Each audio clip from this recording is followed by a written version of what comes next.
You're back. Good morning. Technically not back till Monday, but when I I caught up can't with hear you for Brian. some reason. Oh, stand by. Can you hear me now? Oh, Hmm. maybe my sound's off. Hold on. Oh, okay. No?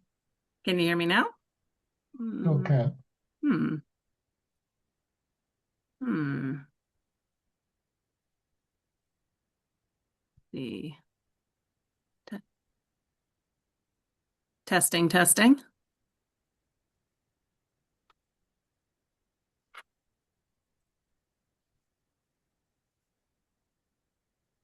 Let's try it now.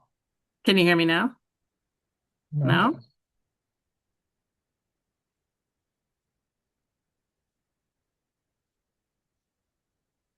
Well, I'm trying a new setup and maybe that's the problem. Hmm.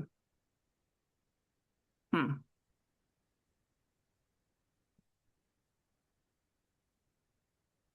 Doesn't seem to be working, huh?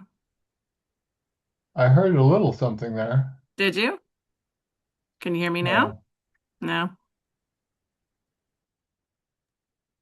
Can you hear me now?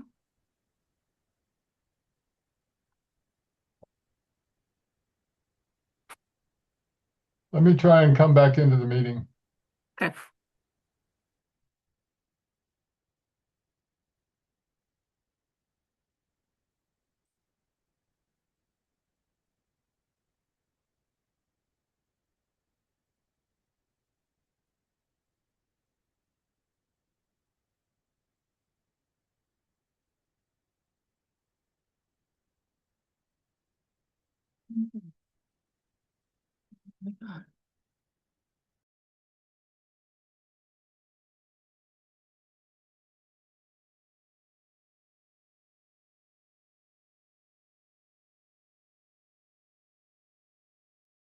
How about now?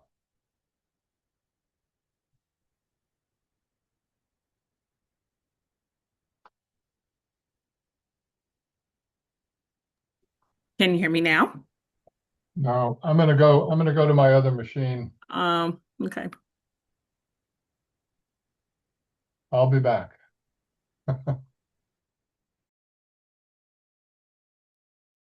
Good morning, Stephanie. So nice to see you. Oh, good morning. Good to hear Hey. you. Yeah, happy Thursday. I'm not technically back till Monday, but Nice. I, I Ease your couldn't way help into it. myself. Yes, exactly. Ease my way back in, and this meeting felt like an important one that I could just, you know, listen into. So, Totally. yeah, how are things? Good, busy. Yeah. Yeah, I'm Yeah. at home right now, which it's Yeah. my Wi-Fi just does not let me do Oh, I know. Yeah, no, sound and exactly. Yep. video. Yeah. Yep. Yeah. I'm at home too. Nice. Yes. As if Boombox couldn't tell you. Yeah, I was just gonna say. Yeah, here she is, needy as ever. She actually Oh, really liked my medical leave. I She was bet. like, she was like, excellent. Look at you Lots of in bed, exactly where I want you. lots of quality time. Yep. She actually didn't notice. I feel like she just didn't like it didn't register for her for the first few days, or maybe Yeah. she was giving me space to recover. I don't know, but she like didn't come see me for like 2 or 3 minutes or 2 or 3 days, Oh, and jeez. I was like, really? And then she realized, oh, Yeah. oh, you're here a lot. I love this. So, Okay, hello. that's better. Okay. Well, that's a bummer. Your Well, new I think setup. it's, I have a new camera that's on top of my screen and it has its own audio and I think I need to disable that and I haven't figured out how to do that. So Yeah. Yeah. yeah, Exactly. Yeah. All yeah. good. So Oh, welcome hi, back. Stephanie. Hi, I'm here. Oh, I'm not technically working till Monday, but I did do some oh, catching up on email and with Brian, so I thought I'd just be part of this conversation since it's an important one. So, and if oh, it's so good to see you. you too, I've missed you guys. I know. I'll be on video in a second. I'm running my child to school, which is, 2 minutes from my house, but I'll be back at my desk in like 3 minutes. We'll be here. Yep.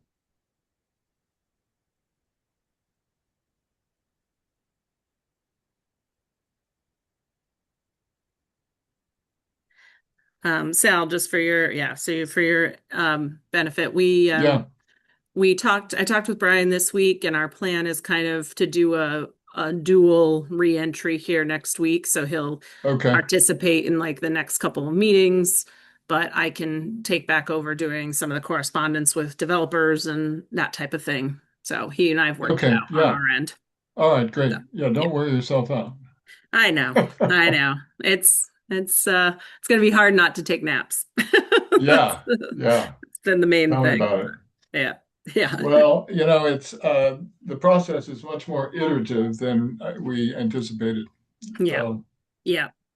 Yeah, um, it's so well, it very much depends on, the developers themselves and the yeah, different variations of the packages. And so there's no predicting that kind of thing. That's the truth in every process. So it's been good that this team has always had the opinion that we can pivot as needed and make adjustments to the schedule as needed, because having those expectations is the right way to go. So you can be nimble. yeah, Yeah. yeah. Yeah. Well, yeah, it'll take a little more time than we had hoped, but Yeah. But seems there's not a huge downside to that and the importance of the process itself. So,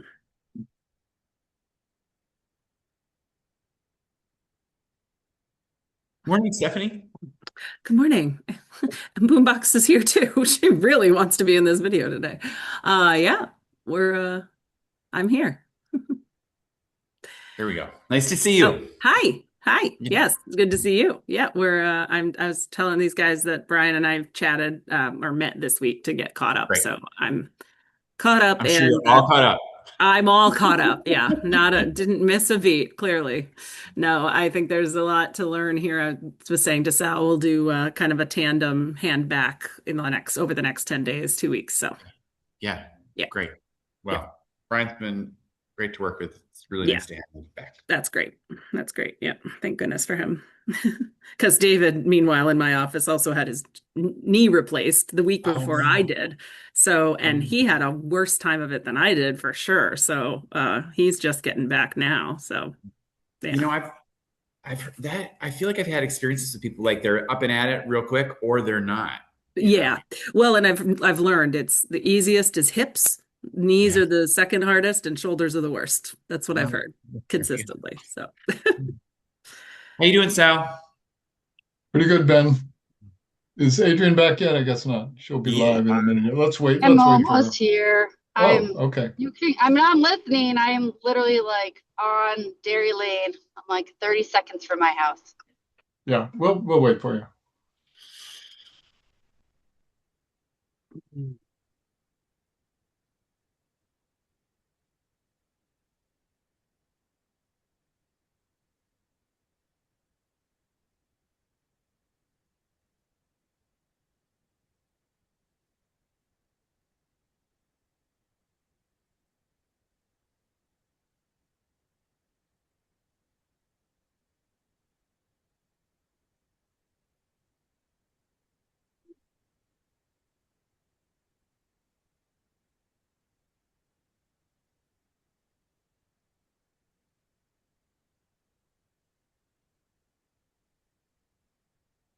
Is Brian gonna yeah, he's still in a meeting, isn't he?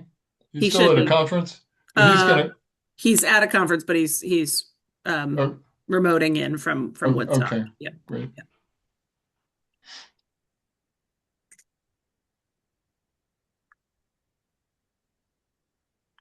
Yeah. Next week is the Vermont Community Development Association meeting is being held in Montpelier next week. So that's Oh, their didn't know they do a that. spring meeting. Yeah. Yeah.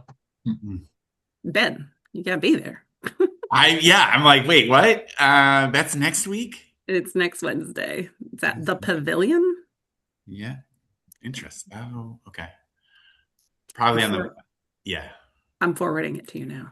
Okay. No, No, I've got there's it. We're yeah. there's Brian.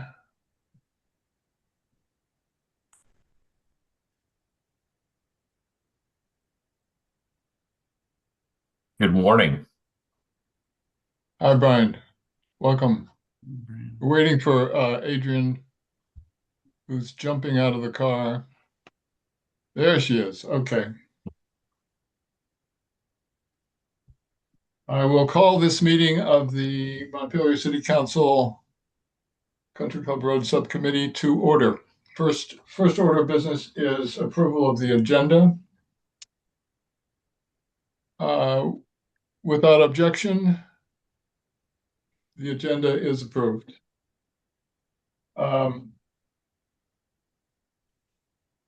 Public comment to start. And is anyone in the audience prepared to make a comment? Yes, Steve Whitaker here. Go ahead, Steve. So I'm not this morning arguing for one developer over any other. I want to just make a few observations that might be useful as you think of where to go next. Last night, Adrian said something important. The process has turned out to be more complex than anyone anticipated, almost anyone, and it's not linear. That's accurate. I think the complexity is worth exploring. The proposal you received is an answer to a question the city hasn't resolved yet. What is the land for? Not just housing, all of it. The civic program, the resilience functions, the agricultural land, the trail, the public buildings. Until those is a guess about what Montpelier wants, filtered through what their financial model needs. That's not a criticism of the developers. They responded to the RFP they were given. The RFP asked one developer to answer questions the city should have answered first. On resilience specifically, we've had two floods, one disastrous in 3 years. Country Club Road stayed dry both times. That's not a coincidence. It's the site's single most important characteristic.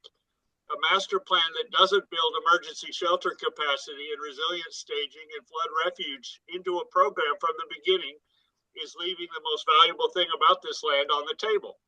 None of the four proposals address this because the RFP didn't ask them to. On the question of what comes next, there's some things you should know about before you decide. The Community Development Board is meeting tomorrow, Friday, in a special session or two special sessions.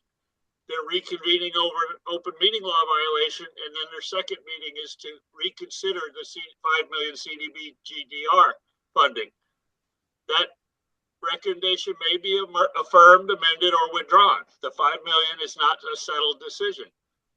The White and Burke contract is under active judicial review. A Superior Court judge found likely success on the merits at a hearing in March. That's not a certainty, but it's not a nothing either. The city just approved another $18,000 on a contract the court may declare void. That context matters for how you think about the development agreement phase. Neither of these is a reason to stop work. They're a reason to think carefully before giving anyone site control to this property. The subcommittee's work has value. 4 interviews, financial analysis, scoring. That work should inform a master plan process. It shouldn't be a substitute for one. A single master developer taking site control of the whole property serves the RFP structure. It may not serve Montpelier. This land is large enough for multiple developers doing different things: senior housing, cooperative ownership, market rate townhomes, a civic anchor. That requires a plan first, not a development agreement that writes. Thank you, Steve. Thank you, What? Steve. You're covering a lot of territory. You've covered pretty much in every meeting. Appreciate your comments. We are short on time in this committee, as you know. Thank you. You never indicated that you heard my comments and responded to them. Steve, I believe we've heard your comments every time. Just because we disagree doesn't mean that we don't hear. Yeah, let's move on. Stated that you disagree. Steve, please. This meeting really is our first opportunity at actual deliberations, and I'm hoping we can do it all in open session. I think possibly we can. I'm not sure we need to get into the financial detail in such a way that we need executive session, but it's an option for us if it's required. I guess, thinking about what Adrian said last night and our discussion in council meeting, this process is much more iterative than we imagined it would be. Um, at this stage, I think we're at a point where we really need to go back to everybody with some questions to flesh out issues that arose in the interviews. Um, Developers like Chinberg, for example, really need a whole new layout. If they recognize that their their use of the recreational area was not welcomed by some of us, and seemed willing to take another stab at it. But the point is that we really need another effort. So it's gonna set. I think it's gonna set back our schedule, and I think part if we are going to go back to the developers with specific questions and requests for adjustments, we need to do that as quickly as we can, and we probably need to come up with a process for that that's going to work. But I'm interested in what other people think about all of that.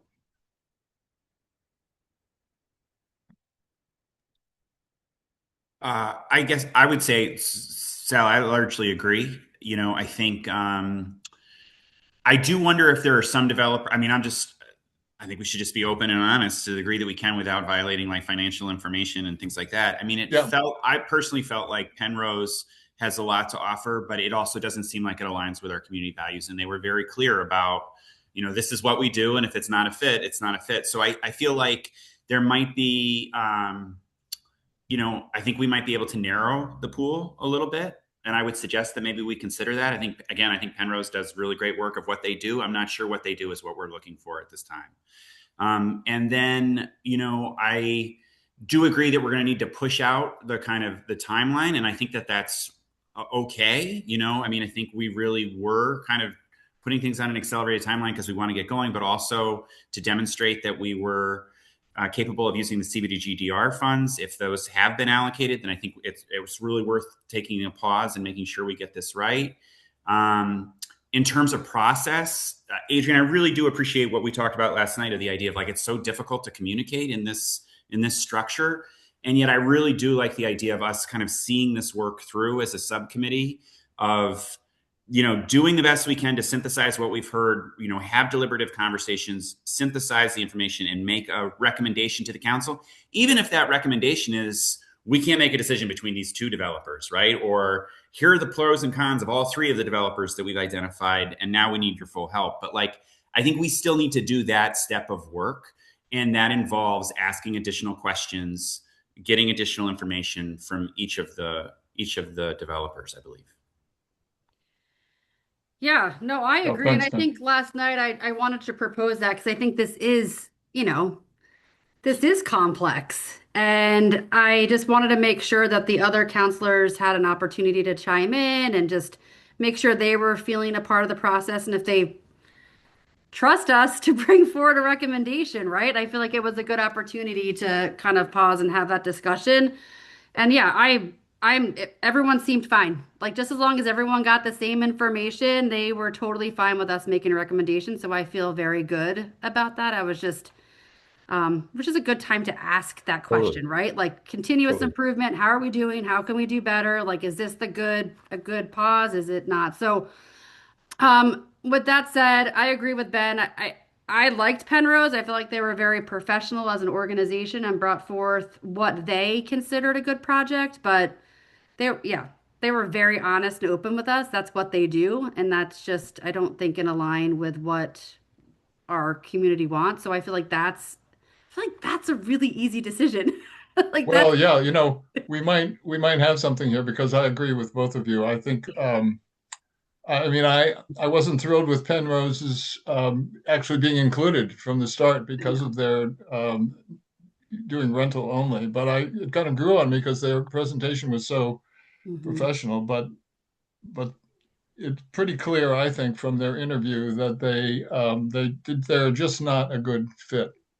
I actually think that they realize that as well. So it seems like we can in fact um, narrow the search to the three remaining developers. Is there any other? Maybe one way to say it is that we should prioritize the search to the other three. Yeah. I like that. Prioritize the search. Well, yeah, I mean, we are going to be going back though to Yeah, if we're going to be going back to the developers, I think we owe it to yeah. Penrose to deliver the message. But I am interested in any contrary opinion if there are any. I could just add. Brian.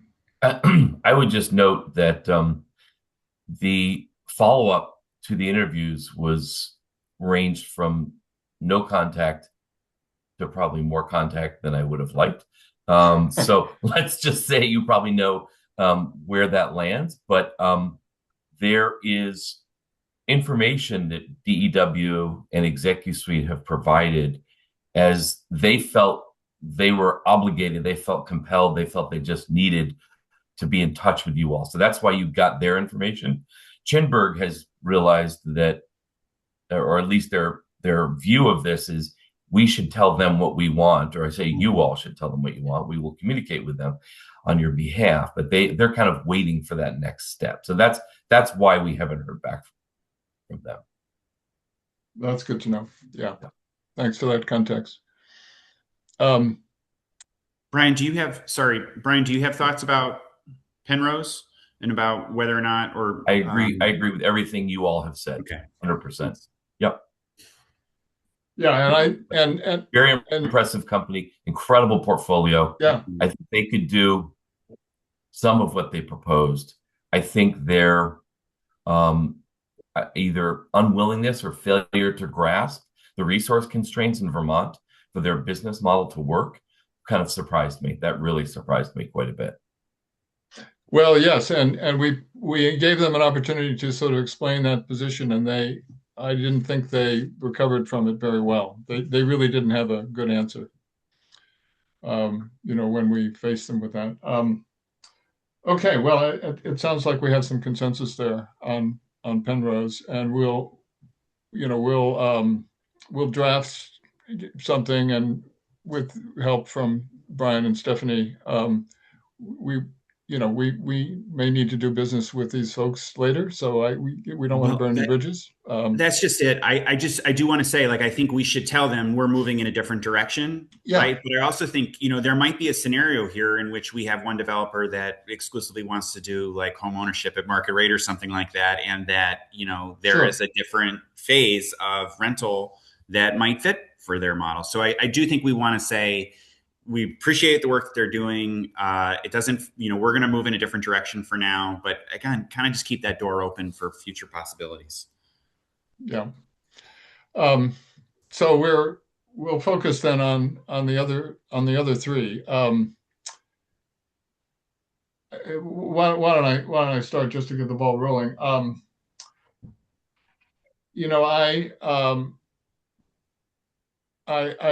I liked the Chinburg as a company. I felt I've in the interview they felt like people that we could work with. They're privately funded. They're in-house contractors. The problem is their initial response, I felt, didn't meet our specs, and they understand that, and I think they're willing to, as Brian says, when we tell them what we'd like them to do, if we can agree on that, they'll do it. DEW, I think, can build anything we want them to build. I thought the actual proposal was a bit lackluster, not very diverse in terms of building building types, no community feel. I mean, there are lots of things about it that could be improved. But they seem very eager. I mean, they've gotten back to us with additional information, although I'm not sure how useful the line item estimates are at this point. But obviously they have confidence that this is a project that um, they can take from start to finish. Um, ExecuSuite seems to be a clear favorite among the community, partly due to their extraordinary outreach over the last couple of weeks.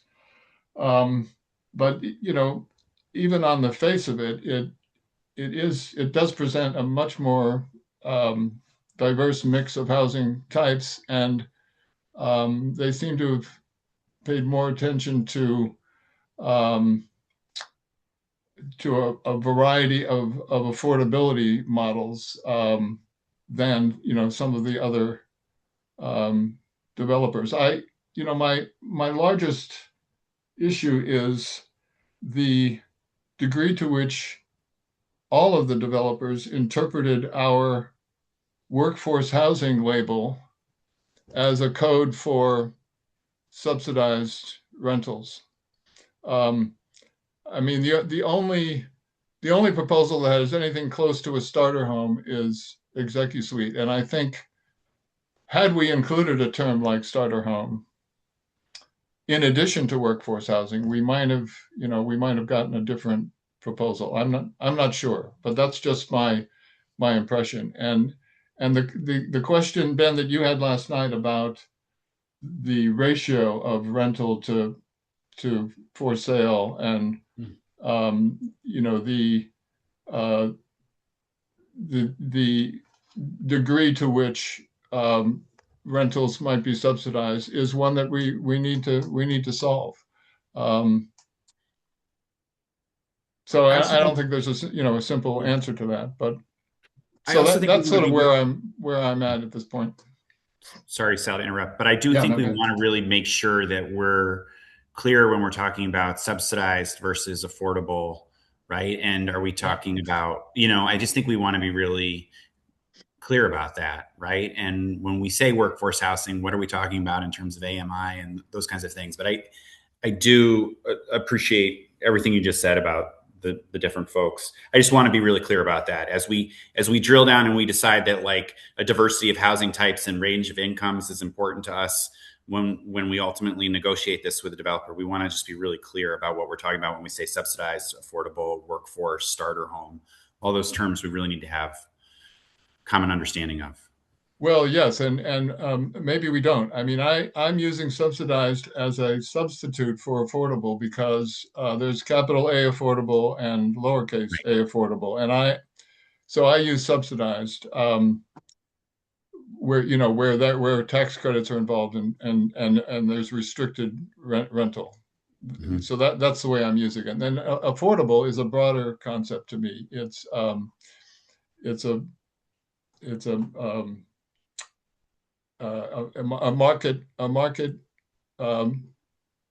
market rate, but through design by design or feature, it is more affordable to with reference to AMI.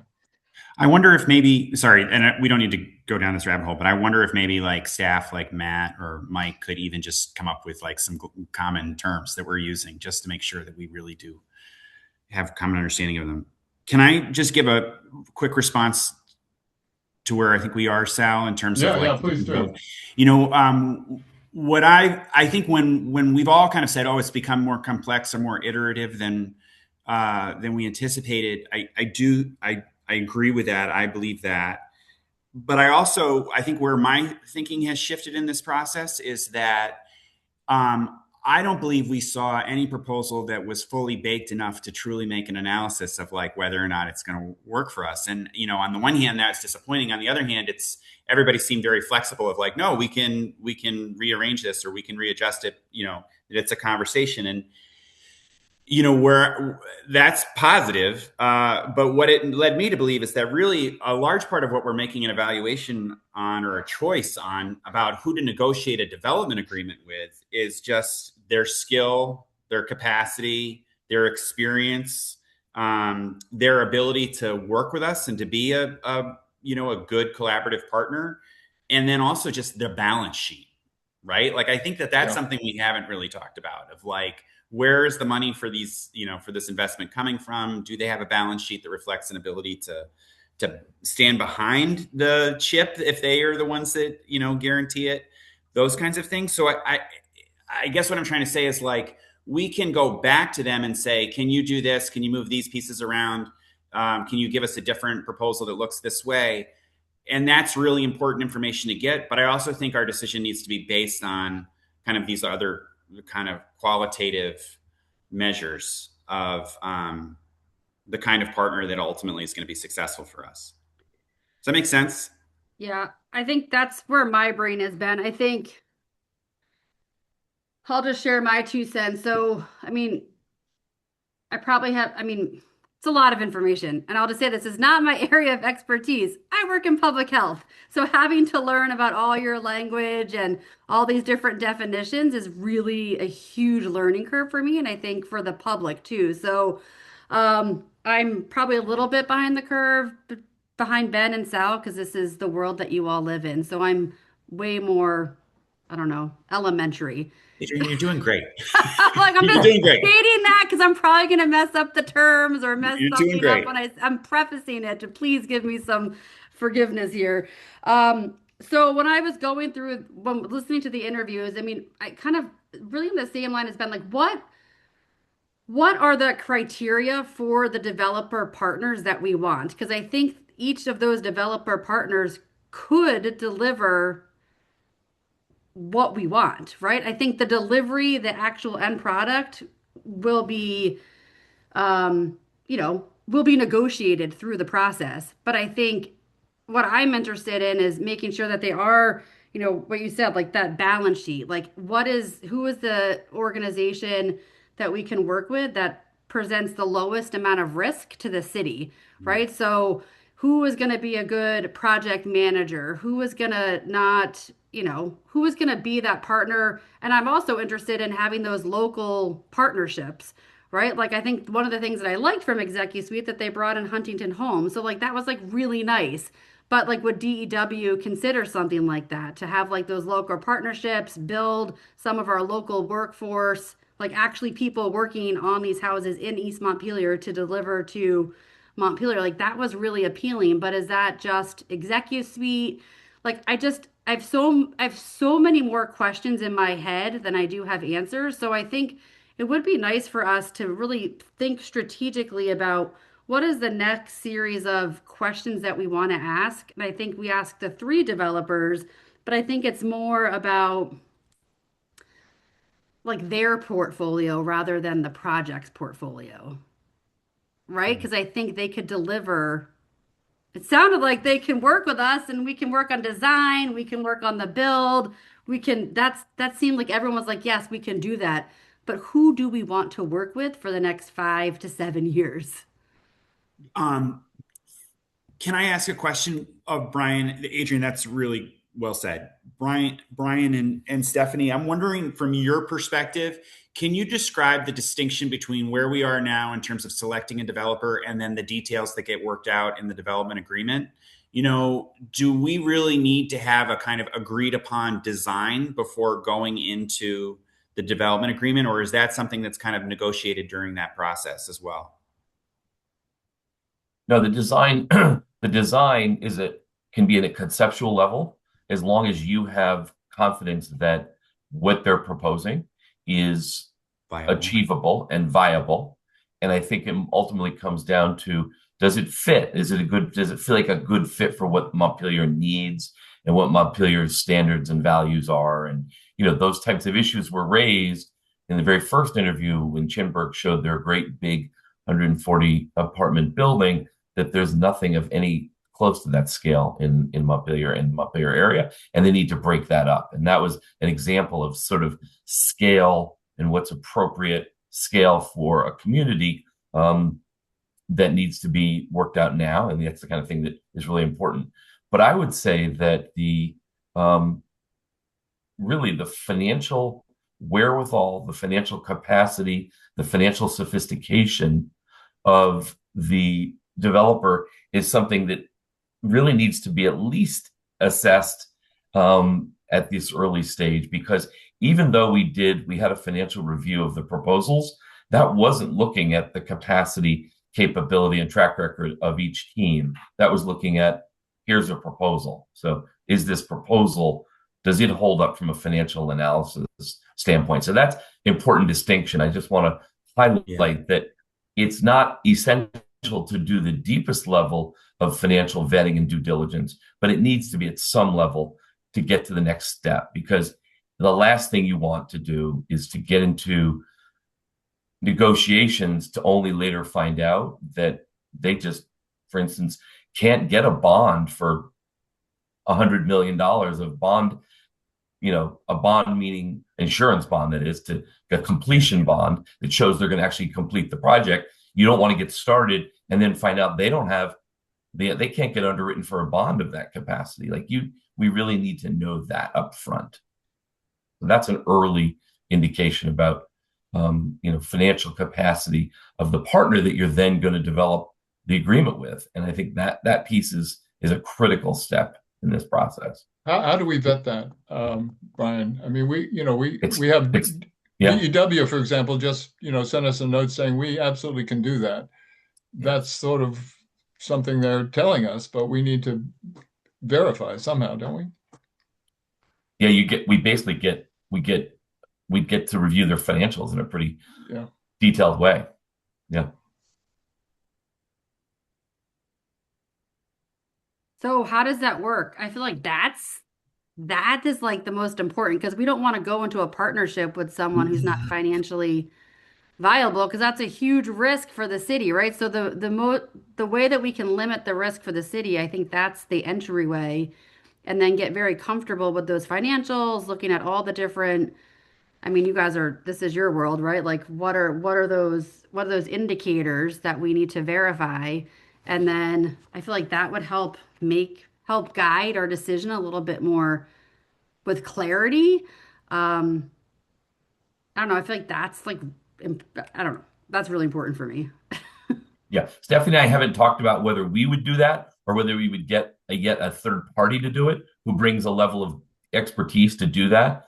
That I'm not sure. Well, we haven't talked about it actually. So I'm being totally upfront about that.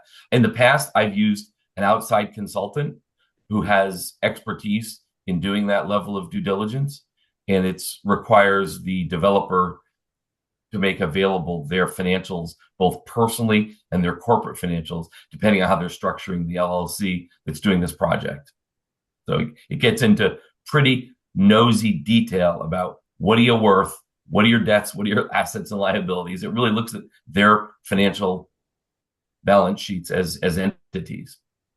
And liquidity, right? Like their ability exactly to mobilize capital. Well, another part of this is, references. I don't think we haven't had an opportunity to explore that. At least I haven't. I'm not sure the other committee members have. Brian and Stephanie, I'm not sure what you've been able to do or would be able to do, but I think we need to speak with folks who have been through a project or two with each of these companies, just to find out who we're dealing with, what the experience was like, how they, mainly how they solved the inevitable issues that arise in projects like this. I mean, does that make sense? It seems to me it's something we ought to be doing, right around now, to help us that would be something we would very much do. That's within our picture, our wheelhouse. Absolutely. All right, so we can request. I mean, we already have a list of their portfolios. Would we just independently contact those folks or ask would we ask for a list of reference? What's the best way for that to work? I find that it I've works done this best to with get, employees. I haven't yes, really done it with developers, yeah. I find it best to do the ones they give you and then add a few that you feel like you can get another way. For instance, yesterday, I'm at a conference in Woodstock right now, and there was someone there talking about the Chinburg company a town manager from another community in another state talking about working with Chinburg. And so that would be someone you'd go to and say, let's talk about that experience. That's an example. So is that something we can consider to be something we should start now? Something on that you and Stephanie would start pursuing, immediately. I think it's worthwhile, and I think we're prepared to do that. So yeah, for all three. We'll take your guidance, but yeah. Do you so I'm hearing a couple different things. That one, we could begin immediately, like with some kind of additional background checks of, with communities or references that the developers provide. Two, like a more detailed financial analysis of their actual balance sheet to see about their financial wherewithal. And then three, still kind of like particularly thinking about, again, like Chinburg, going back and thinking about conceptually, what are they willing to do? Do you envision those three things happening simultaneously on parallel tracks? Or is it, well, we don't really need to go back around the conceptual level if we know that they don't have the financial capacity to do what we're talking about? If I can jump in, I just want to ask, go one step above that though, to say, are we doing this for all three that you've identified? And that is, if I guess it's the decision-making tree, right? Like I agree, yeah, you probably shouldn't continue. I think references is toward the end, in my opinion. I wouldn't spend the money on us doing a bunch of phone calls and things for three different companies. I think once you've done I think financials comes before that. That's my personal opinion. And so I would do it in stages. So you're just not wasting anybody's time and money, right? So it does take a little more time, but like you said, this is the right sequence for everybody. So I would say when you're ready, that's going to be the sequence. It's financials first. But are you even at the point where you feel good about, wanting financials on all three, or are you waiting for these other, and I'm coming in, sorry, from a month of not having the background, but what are the outstanding questions? Because it sounds like Adrian had some additional questions. Everybody might have additional questions since the interview, potentially like in Chinburg. Are they able to create a new plan that makes some sense? Because do you really want to go forward even evaluating their financials if you see a revised plan that still doesn't make any sense? So I just wonder what the sequence is there.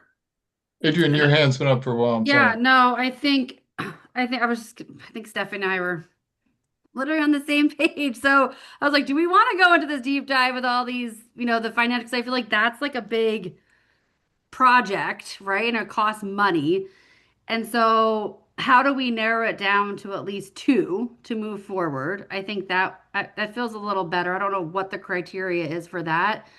But then as I was thinking through this, I have two more thoughts. One, timeline. So interview or deep dive financials, references, going through another round of interviews, another round of questions.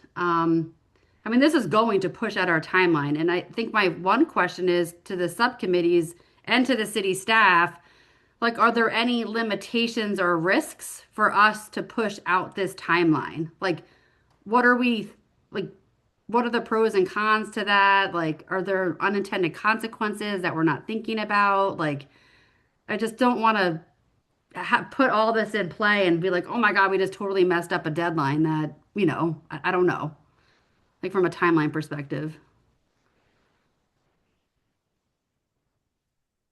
I don't know if anybody. I'm happy to weigh in. I think Mike should weigh in as well, but no, I don't think so. I think you all were, pressed for this time relative to the CDBG funding, and the connection between that requirement for that funding seems to have been resolved. We're waiting for final approval on that, right? But this is time well spent. this due diligence, this planning is really, I mean, this is your ground floor. This is your foundation for building up a successful project. And so I don't think you should feel rushed here. I think you have many years to spend those grant funds, in particular. Now, I'll look to Mike and Stephanie and Brian about like availability of chip, the chip program and any other like bond timelines for the infrastructure that are already in place, to answer that. But not to my knowledge, is that create any risk. There's no deadline at all for CHIP. That's a rolling program that will go for 10 years. Well, maybe 9 from now, but yeah. Okay. So I think if we think about the timeline, right? So if we want to ask additional questions of the developers, maybe we narrow it down to 2. I don't know. Maybe we keep 3. I don't really know what the answer is, but then we do a deep dive on financials because I think that's an important decision that will, right? It's like the decision matrix step is like, okay, if we do this, then we get additional data. Then we have that data, then we can make further decisions and potentially narrow it down to 2, or hopefully at some point we'll have to have 1. And so how do we get from 3 to 1 with those decisions, and what data do we need to help inform those decisions? I think, the references is important from, people that have worked with these developers. I would also throw in there, I'm interested personally in doing some field trips. I mean, either on my own, I don't think we can do it as a subcommittee, but I'd like to visit some of these properties, especially ones that are in Vermont, to see what the final product is, right? Like, how are the buildings? How is the neighborhood? Like, what does it look like? Like, are people happy with the final product? Like, I think that would be an interesting piece of data to collect. And so, yeah, people could have great relationships working as a city with a developer and permitting and financing and all that stuff, but what are they actually building? Like, are the people happy in their homes? Are they falling apart? Are they well built? Like, I would love to do that level of investigation since our timeline isn't restrictive. I think that could be a good piece of information for us to consider. Not a huge amount of effort, but I think some good data to consider. Uh, Here's a question for Brian and Stephanie. What's your experience with partnerships between developers? And I mean, it sounds complicated to me, partly because of the bonding and the sort of shared responsibility, the division of labor and so on. What's your experience with it? And what are the things to guard against? Is there anything to recommend it? My experience is they need to want to work together. You can't do forced marriages. Yeah. So they don't go well. Yeah. So, no one's really proposed that. So, I mean, if that was the direction we wanted to go, we'd probably have to do some convincing. Is my sense. I'm not. I mean, certain of that. the advantage of this project for partnering is it's very large. It's a big project, and so some of the public comment has been this is big. Maybe it should be more than one developer. So I think that's a topic that is a fair topic to raise, to see, test that out, and to see if they have any receptivity to the idea of partnering, and would they partner with any of the existing folks in the mix? That's a question. And we may even change the language from partnering to subdividing. Instead of it being truly a partnership where you're forcing an arranged marriage there, which could be not ideal in some scenarios, deciding to break the project out a little differently, but then, there'd still have to be agreements between them, shared discussion. I mean, they'd each have an agreement with the city. So there'd be a shared vision, there'd be a shared, cooperation agreement, in terms of not just the long-term maintenance, but, the development of the project, the layout to make sure it's cohesive. But but for their financial purposes, breaking it out might work. I advise that it may not, that some of these things are at a scale for that reason that it makes it feasible for some of this to happen. And so if you break it into smaller pieces, it somehow, starts to fall apart for them financially. So it's a question, and I think it's a perfectly reasonable question, and it could be a very welcomed possibility for some of these folks, but we have to see. And so those are the types of questions I'm wondering if we're going to get to today so that we can get them a list of questions. It seems like that's the next step, is getting them follow-up questions specifically per developer. But Well, obviously, this is one of them. I mean, all three of them have already partnered or intend to partner with Downstreet for obvious reasons. So, an additional partnership or a subdivision, it does throw a kink into the way they've been thinking about the project. But it's a question worth asking at this point. Go ahead, Steph. sorry, I just want to put in, I think we have to be very specific to what we're asking for partnership. Why are we asking Chinburg, and would Chinburg consider partnering with Executive Suite? Because there are, and I'm just making this up because I haven't been involved yet, or the last month, but it's because we would like more X home ownership or more rental, or we want more of the creative elements of this to go into that. Why are we asking them to partner? What do we want them to do differently? And if they can, if part of the reason is if you can't do this yourself, because ideally one partner is a good thing. I mean, there is an advantage to having one partner as a city. That's to your advantage because you have that exclusive relationship. There's probably pros and cons to both. Having multiple partners can be advantageous for other reasons, but the more players you get in the mix, the more chances for miscommunication or conversations that have to be had. So, if one developer can achieve all the things you're looking for, what is it you're trying to look for here? I think that's the real conversation. I mean, I think in my brain, right, even just phasing of the project, right, having that, with, what was it, Executive Suite, I mean, they proposed, right, and I think we'd have to verify some of this information, especially with the financials, but, they proposed like a one phase, like, and especially working with Huntington Homes, like they're right here and they're a willing partner and they're ready to like build homes to be put on the site. That's, I like that, but I also like the stability of a DEW, right? So you have a smaller developer, they haven't done a lot of projects per se, but some of their ideas are appealing, but I like the security, I think, which lowers the risk for the city of a DEW or a Chinburg. So I don't know how you marry those two, or it maybe Chinburg or DEW would be willing to work with Huntington Homes and kind of bring in that type of like design, to have more of a local flair and support our local economy and have those pre-built fab homes as part of the design. I don't know. Like, I don't know the answers to those questions. That's what is kind of flipping around in my brain. Kelly, go ahead. Yeah, I might just suggest like you could frame that, Adrian, in a question. For example, we heard Chinburg say in their interview that they create a whole sort of ecosystem of relationships with subcontractors in the region that they're developing. You could ask them to flesh out what that looks like. Like, would they be approaching Huntington Homes to help on the delivery of some of this housing? How and like who would they be targeting in that subcontractor space locally to deliver that?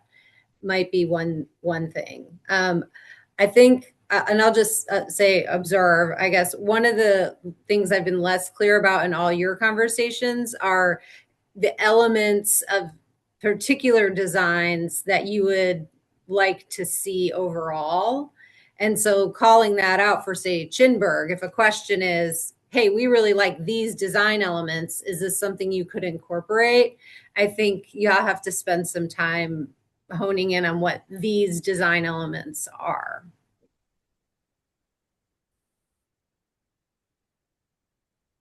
Thanks, Kelly. Go ahead, Mike. Yeah, sorry for all my communication issues this morning. My computer just crapped out, so we'll figure that out. But I think the one thing we also have to keep in mind is, some of them have a lot of experience in developing these, and they were kind of specific on their mixes, like Chinburg. A lot of their mix, they were willing to put in more single family homes, and they're willing to grow that. But also part of this reason for going out to the developers was because we really didn't understand the market and to try to find out from developers what they believe the market is. And some of them kind of are suggesting those mixes. You're seeing these mixes, of the developers who've developed projects before. They've got this 60-40, and of course we've already excluded Penrose because they only built one thing. But DW, you're looking at the, 50-50 split, and it was more 80-20 kind of with Chinburg. But I think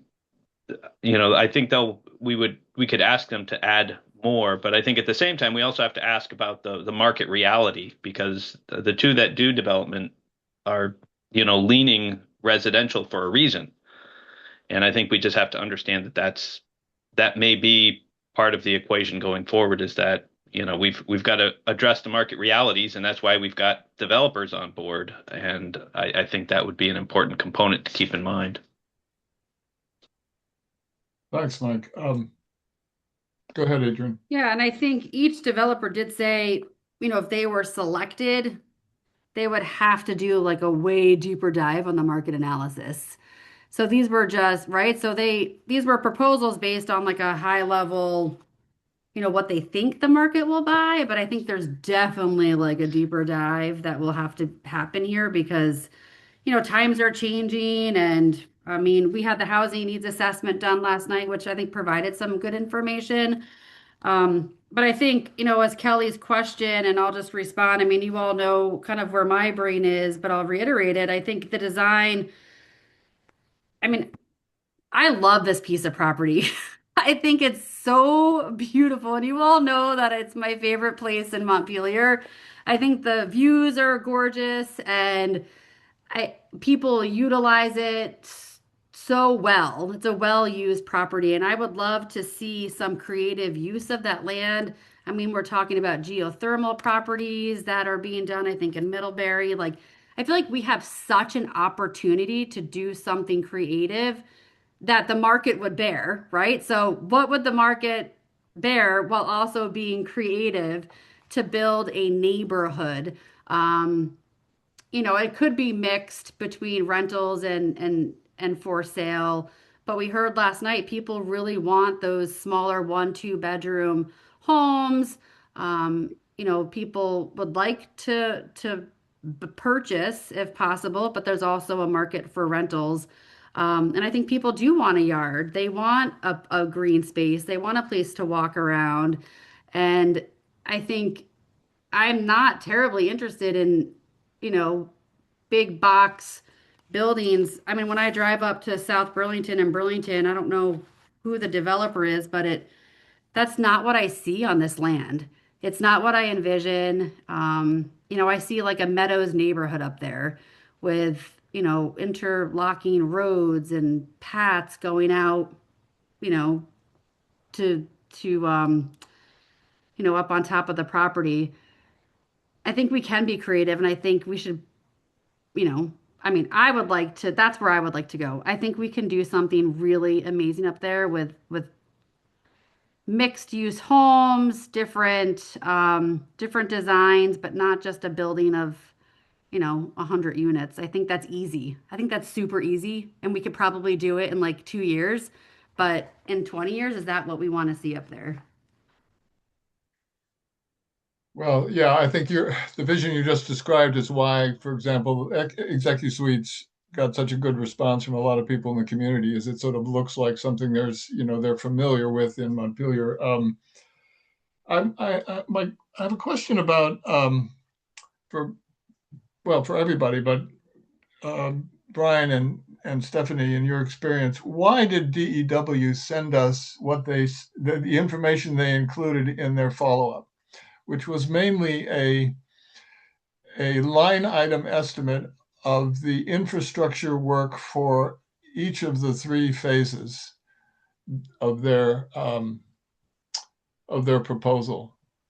I we- understood that. I understood that to be an attempt to show both that they have done their homework, that they know what it's going to cost, and to see if it's going to line up with the increment that's going to be available from the development, whether there's going to be sufficient increment to cover the infrastructure. That's the there's their portion of the infrastructure, and there's the city's portion, if you will, or the chip Yeah. portion. So I think that's really what that was for. They were also the only, I believe, the only company who actually intended to do all of the infrastructure themselves, and that was part of the confusion of around were they using chip money for to build houses. They were saying they would do the public roadways and all that infrastructure and use chip to fund it, which is what the city would do if we did the work or subcontracted the work to someone. So, Yep. yeah, okay. Well, that's good to confirm. And actually, it's a good number to have because it gives us a lot of information about the infrastructure for their design, which I think has a little more public road than some of the others. Well, certainly more than ExecuSuite and Chinburg. We don't know. I mean, I think but it's clearly more than their Chinburg's existing design. So it might be a helpful number. Well, I think we need to come up with a way to approach this next iteration. Sally, Yeah. I have an idea. I don't know if it's a good one, but just thinking about, I mean, just from where I sit, like thinking about DEW, like just thinking about what's the kind of information, the additional information that we want from each of the developers, right? Mhm. For DEW, to me, it's that they presented some designs that felt like kind of they had taken them from another project and put them in the proposal.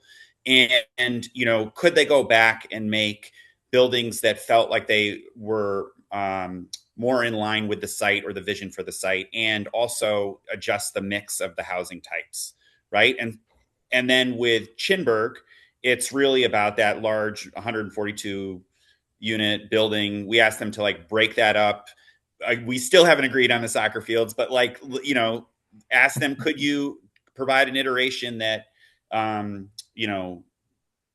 provide an iteration that preserves more of the playing fields and breaks down the size of the buildings. And then for ExecuSuite, to me, the main thing, I mean, I do think it aligns with this kind of vision of what the community wants, but to me, it's just really about the financial viability of that.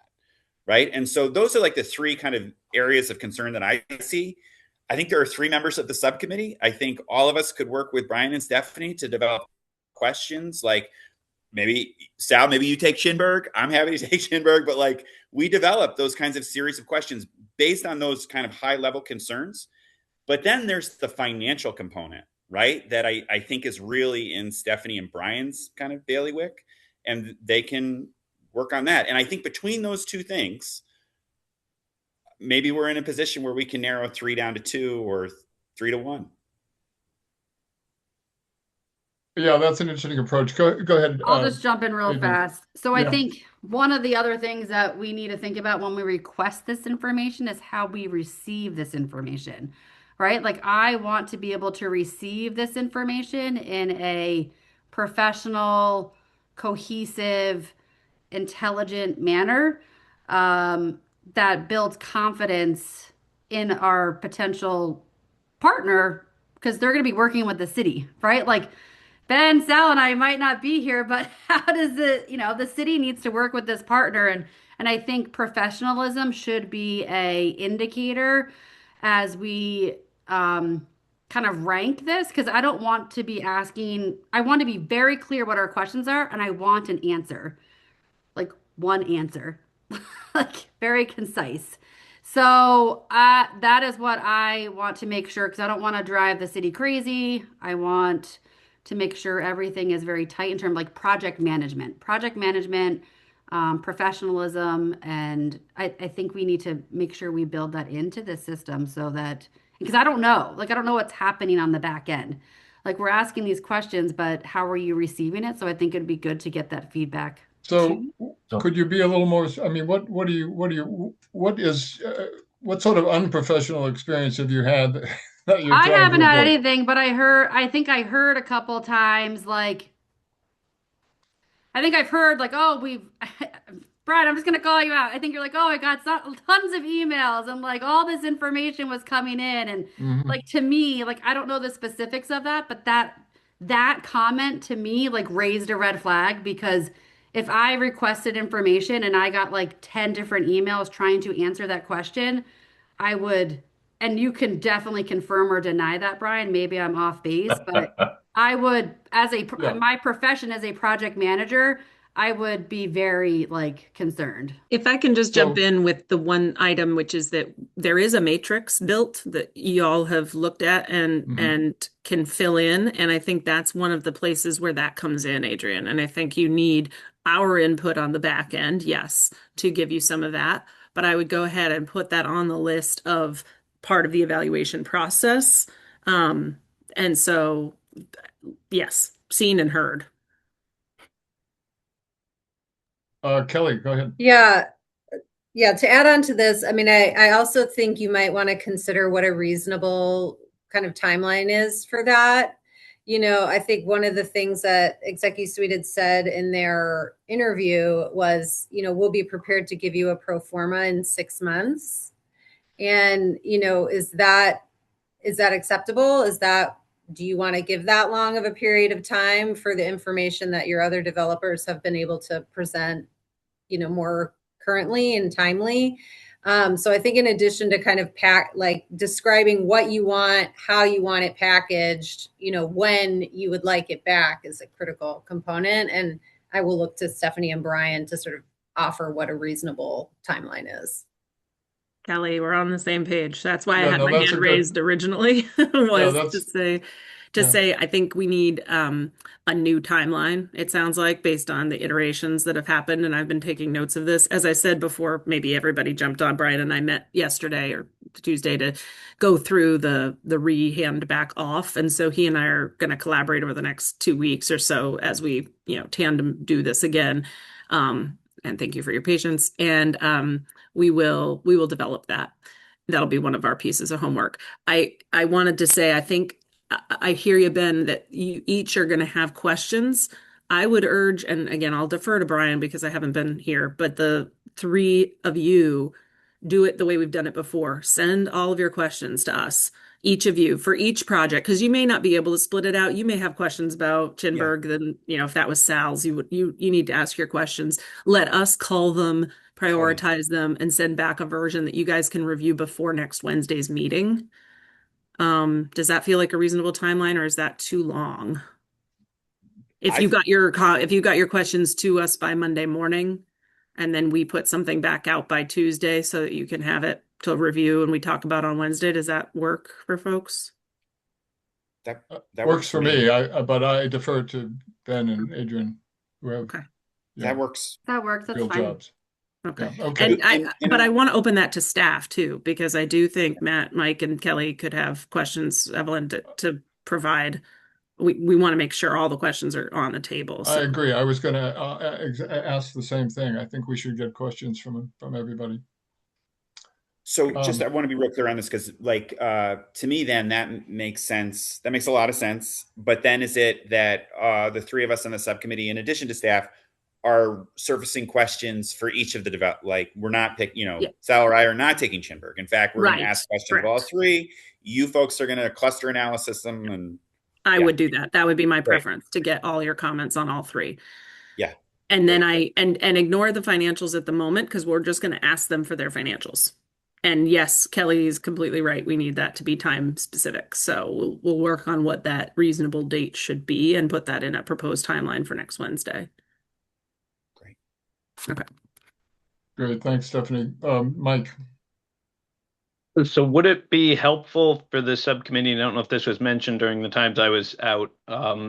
So the staff and Brian, we met to kind of have a conversation about whether it would be helpful for you, the subcommittee, to have a staff recommendation or not at this stage. And so I had started pulling together some recommendations that we were going to circulate. Is that something that you guys think would be valuable to you at this step or not? I mean, we don't want to work on something that at this point you're happy with your path and where you're going, or would you like us to finish kind of wrapping up what we see as this next step? I don't see any disadvantage to that at this point. I would rather have that information now than after we after we make some sort of decision on a recommendation and find out that it's completely opposite what you're thinking. We should at least consider this, consider it now rather than later. Yeah. What do people think? I mean, is I totally agree. Adrian, Ben? And Yeah, I think okay. to the degree, Mike, that, ultimately when we make our recommendation to the full council, right, we're going to have to provide justification, pros and cons for each proposal of why we didn't pick Penrose, for example. Right. And so I think the degree to which I'm really interested in just seeing your or staff's thinking, the pros and cons of each of the proposals. Right. And yeah, it's great if you say this is the one we think, that's great. But I'm frankly more interested in the overall assessment of all of the proposals. Yeah, and we were kind of thinking more we'd be helping you. Our suggestion was that, which you guys have already kind of gotten to, which is we need to narrow the field before we kind of go to this next phase. And we were going to kind of make some suggestions that said these were the ones we would narrow to, and we're all very much talking in similar language right now. Out with Penrose, and I think the one question one is where everything goes with Executive Suite, just with the financials and the internal inconsistencies, and is that one that stays in or one that goes out? And that's what we just wanted to get a recommendation that said we think there should be a phase two. We think the phase two should be smaller. I mean, this has been a lot of work. You guys know that. You guys have been doing a lot of work, and to keep four parties in, if we know one or two of them aren't viable or isn't consistent with our vision, then it makes sense for them not to be wasting money and for us to then be focusing on the two that we think are viable, or three if it's the case is three. But we just wanted to put together a piece that kind of summarizes where our heads are at as staff and as the consultants, and kind of see just as a point in time, and says, all right, now we've got a point. I know we've talked a little bit about the time, and I'm not worried. I mean, when people say how much longer is okay, not okay. I mean, I think if we were talking about not making a decision till the fall, I would be a little more concerned. If we're just talking about pushing things from April 22nd, clearly we're not making a decision on April 22nd, to May or June, and then making a decision early summer and then negotiating through the summer. I think that's perfectly fine. We just got to be aware of building seasons. And as you get to the fall, by the time we get things going, we've lost the 27 building season. And we have to, with the LMI, have things constructed by the end of 2030. So all of a sudden, calendars start falling off the wall pretty quickly if you start missing entire building seasons. So that would be the only concern I would have. But certainly spend the time we need. If we need time, take the time. But let's focus on thinking in a this summer for a decision, on a final decision. Then we can develop the development agreement through the later summer and maybe have that development agreement signed by Labor Day. Yeah, I've been thinking, we need somewhere between 6 weeks and 2 months at the most. I mean, and we should probably have a target, so that we don't just let it float beyond that. I'll Stephanie, propose that. Yeah, I'll your propose hand that still in. up? Okay, Yeah, I'll propose that in the timeline, Sal. That'll Okay. be in this next iteration. I'll update that. My question was about the matrix, and are you all wanting to do a preliminary stab at it now, or do you want to just wait until the questions are answered in this next round and then take a stab? Well, that was on my list. I think I mean, I think we ought to submit them now, and if we want to then submit them again after we get additional Okay. information. Yep. But That may help you whittle it down too a little bit. Yeah, and I think that, the qualitative part of that is as important, if not more important, than the quantitative section. So I've been listing, pros and cons for each developer, and I appreciate seeing some of that from, what you guys do, Ben and Adrian. Matt, I saw your hand up, and I'm sorry I didn't get to you in time. Okay, you're good. I'm gonna just urge, I would like the quantitative too. I think it's a Absolutely. helpful point in time. Okay, all right. I just want to make sure it's both because I do think it's kind of a bit of a straw poll to see kind of where y'all are Yeah. at. If you had to make the decision with the information today, knowing that that is not a final decision at all. Those are two questions on that. First of all, do you want to have those to me by Monday morning? Is that something possible to do? Okay, so that we can bring that all together for the Wednesday meeting. And for the purpose, the only reason to do things confidentially is if it could harm the ultimate negotiation, contract negotiations and development agreement negotiations with a selected developer.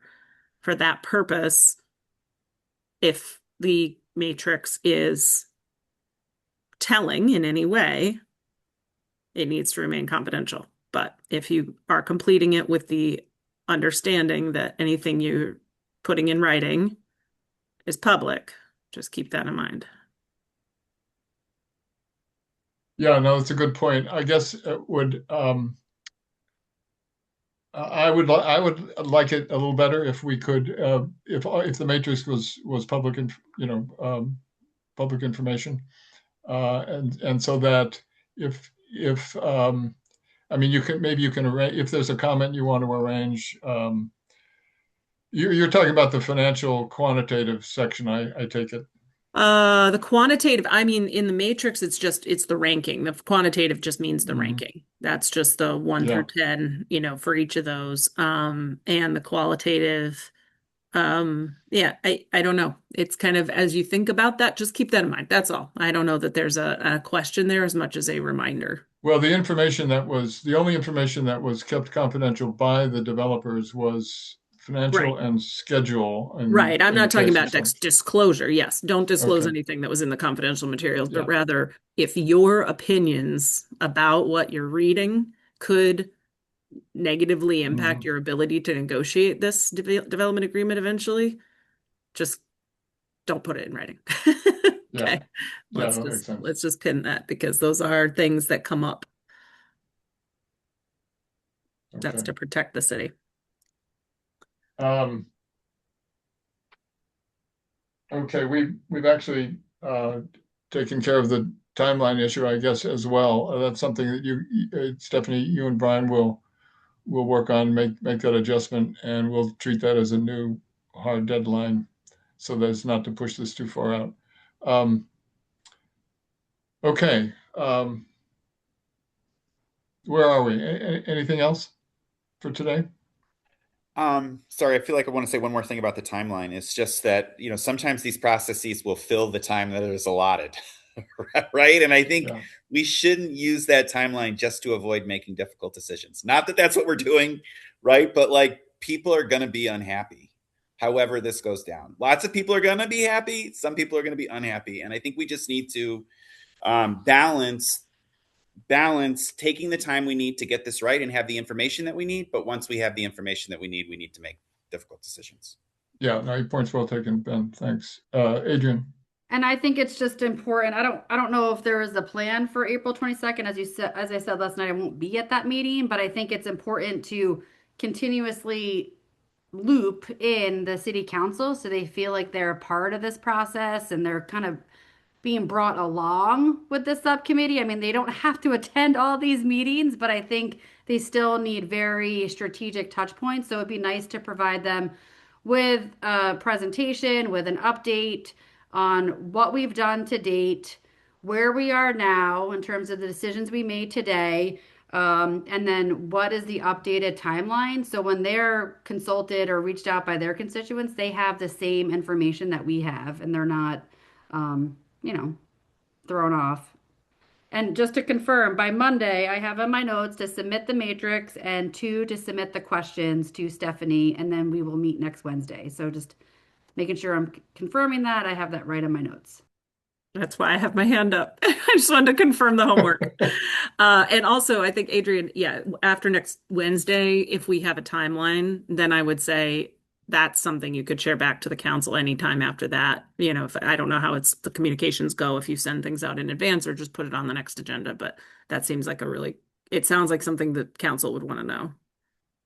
And Adrian, let's get together and talk about, I mean, I think we can talk about a presentation without a warned a warned meeting. I mean, it's just a presentation of information, or at least we can talk about how we would put it together. So let's get together after Monday and talk about how we might do that.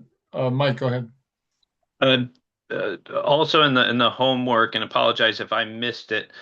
Did you make a decision on Penrose, and was that a decision or was that just a conversation? I mean, that would be something that we would, if there was a decision, that we would probably want to have Brian reach out to them to let them know, or was there not a decision on Penrose?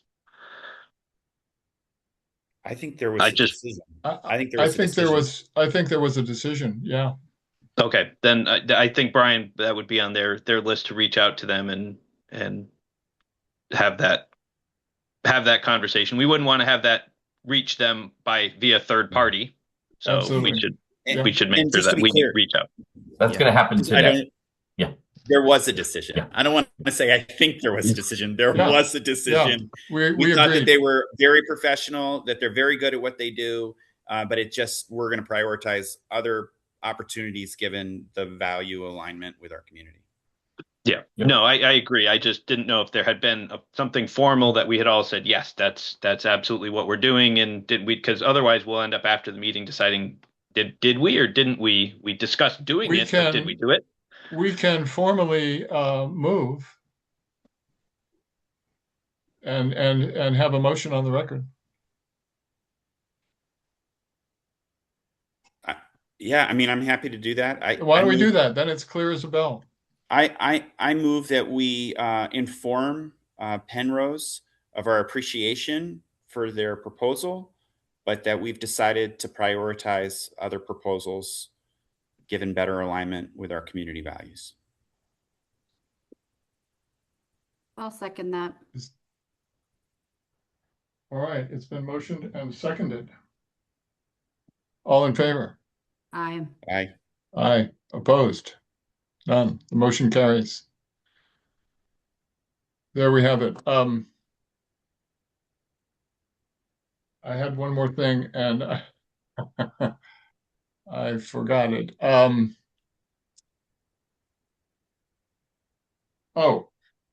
I still I would still like to consider, Ben, I understand what you're saying about the three-person committee, but it's been pretty excruciating to not be able to discuss, just get some sense of things.